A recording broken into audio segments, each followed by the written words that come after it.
here today talking to Chris Ward, who's the managing partner of Cooper Grace Ward here in Brisbane, who this year won the Client Choice Award as the best law firm below $50 million turnover in terms of client focus. Chris? In fact, it was a bit better than that. We also then won the best law firm professional services under 50 million, which was, what happens is that they do a category of law firms, engineers, accountants and management consultants, under 50 million, over 50 million. So we won the best law firm, and then they put the 4 winners of the accounting, law, engineering and management consulting in, and the best of the best, and we won that as well. So so that was an unexpected surprise, shall we say. Firstly, what does it mean to you as personally and also to the firm? Personally, it's very pleasing to have that on Australian and New Zealand-wide basis, of recognition from your clients that the service you're providing is at a very high level. So, if you're driving the ship, it's nice to know that the ship's generally going in the right direction. So if you kind of reflect back, because you are the founder of the organisation, what do you think it is that you do as a firm that has driven to this accolade? I think if you go back to day one in 1980, it was fighting for a fee that basically is, setting up as a small firm at a time when it was quite unique in Brisbane. There were a lot of old established firms, or very good firms, but probably, if one looked back now, we're probably resting on their laurels to a certain extent. I think, as I say to my team, the only strategy we had was to work hard. And then, believe it or not, in 1980, working hard was a defining feature. That doesn't mean others were lazy, but you're putting in a lot more effort in chasing. So that's been a culture from day one, that you had to fight for feed, and therefore with that came this need to ensure that you were always on the front foot with your clients.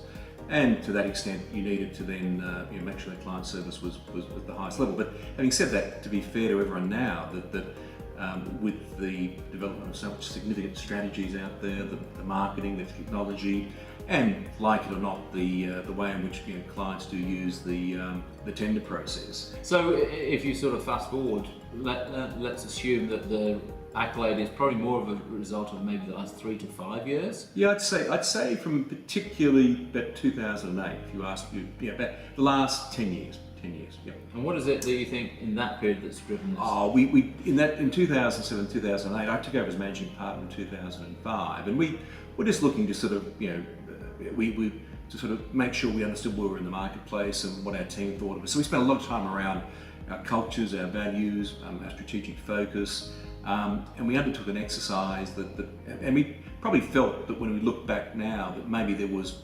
arguably that a mentality, well, it's okay to come second. We picked that up to a certain extent, and with the help of a mentor and advisor to the firm, we sort of spent a fair bit of time on that, and we developed a strategy called CGW First. Now that might give you a hint of what we were thinking about. Yeah. But it was really trying to make sure that we embedded in our team a belief that we could be first. Now, clearly, there are always times when you do become second in litigation or something happens, but a belief that you deserve to be there. So, and then probably the biggest thing is, I think, in terms of client service personally, and I did in this brief speech that I hadn't prepared, that it starts internally, that you do need to make sure that everyone understands they've got a client. So you can have 100 lawyers out there doing a wonderful job, externally facing to their clients, but if the other 100 team members in the back office aren't on the same page, and so that basically the finance team understand their clients, the property and the mortgage team, the banking team, so that basically that you're demanding of the whole team the same level of service, I know it's an old adage or an old word, but you're as strong as your weakest link. So an understanding that you do all this fantastic work, but if your delivery man doesn't deliver the letter, well, hey, that 3 hours or 3 nights of work, could be gone. So just making sure that everyone understands that culturally throughout the whole organisation. An advantage we've got is having one office. I think that is a real advantage. That we've got 200 team members here. You've seen our team cafe.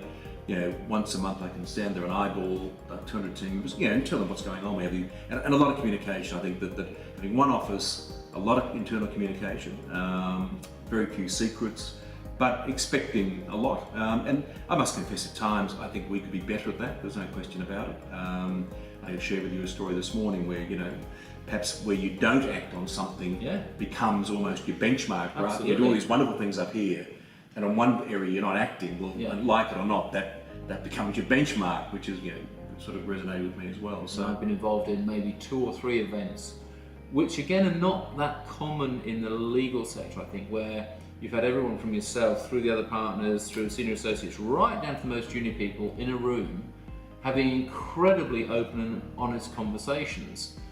And the sense I get is that once you have that, and it is communication, but that begets trust, yeah.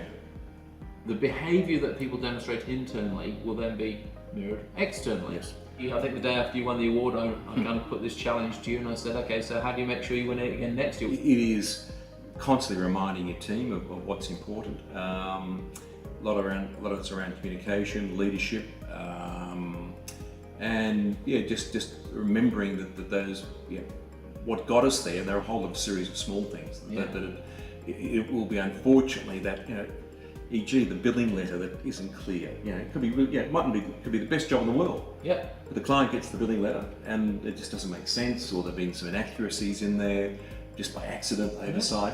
That in itself could get your mark. And it could be the last thing they remember. Exactly. And as one of my partners says, it's probably the most, that's the document that they read the closest. I think little things like that are very important, believe it or not, that they get a bill that accurately reflects, whether they agree with the pricing, but I mean, at least they'll understand that what was achieved and what you did. And that links back to what you said at the start of the conversation, which is everyone in the business, from finance all the way through, understands what we're about. We're about the client. And when someone in the finance team says, we must get these monies into the client's account by 4 o'clock this afternoon, it does. Now, if it can't, there might be another reason, but I mean, understanding that will be judged on it, and it won't be good enough, to say sorry, got distracted and, didn't get in until 9 o'clock next morning. That will be very important. So probably a lot of little things are very important with the client. And the big things are too, but probably you judge also the little things, and that they can hurt you pretty badly. And we talk about here, as you mentioned, moments of truth as people come through the front foyer. Jenny greets them. We've worked a lot on that. Even since BOFT, I think some of the issues around those simple things that really do make people feel welcome. In a business-like environment, that their time is valuable.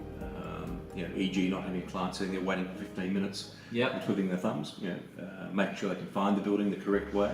Little things like that. Okay, excellent. Well, thank you very much, Chris. Congratulations again. Let's see what we can do to get you across the line again next year.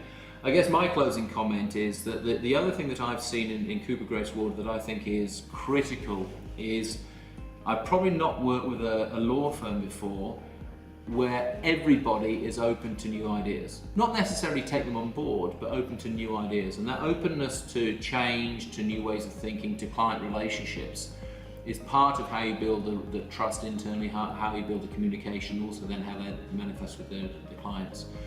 So I hope you've enjoyed listening to Chris, and there's a couple of tips in there for what you might want to do in your organisation.